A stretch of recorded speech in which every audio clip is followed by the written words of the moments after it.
baka sakali, hindi naman kaya, nasa ila. Mas dito, si Chico Miranda. Dito na si Rico Bagapuro. Dito rin si Gerard, wala siyang makinig. Magpapagsakan dito, papanat na si Rico. Sir, Ingram, because of the room, not a part of man, no matter even a 357, North Road Gage, but I'm also listen, nandito na si Chico, at kasama ko si Chico at si Kakay. It's time to rock, right? Dito mapigilan yung mga sa mga salita sa aking negative.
August 28 and nag-enjoy lang kami ng araw na to kasi bukas it's going to be the first day of school year 2023-2024. So this is our last day sa pag-enjoy ng vacation. Ayan. So nakikita niyo sa ng mga bata, ang mga kasama ko doon sa hindi ako makapunta dun sa medyo gitna kasi medyo malalim.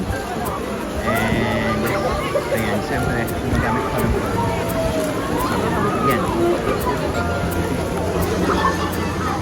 Malamig ang tubig. Medyo malamig ang tubig. Hindi masarap magbabad, malamig. Hindi naman ganun kalamig. Tolerable naman, pero ayun. Sana hindi masyado. Anyway, choosy pa ba? Maganda yung place. And it's my second time here.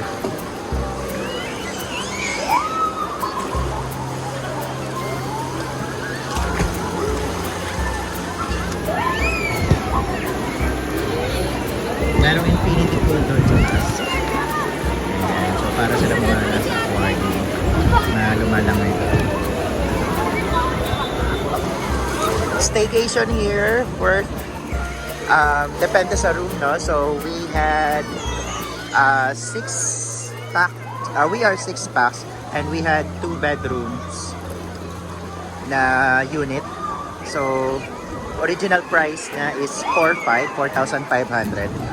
Pwede mo siya kung medyo ano ka sa may-ari, pwede mo siyang matawaran hanggang 3,800. Okay, so that is check-in ng 2 p.m.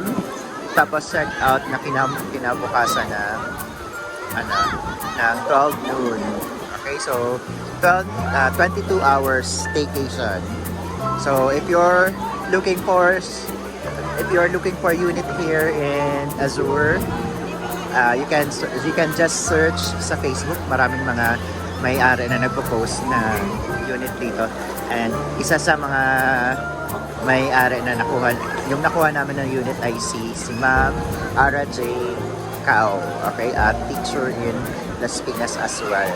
So my beautiful partner. Ayan, so 10 minutes eto. Talunan sila dyan. 10 minutes.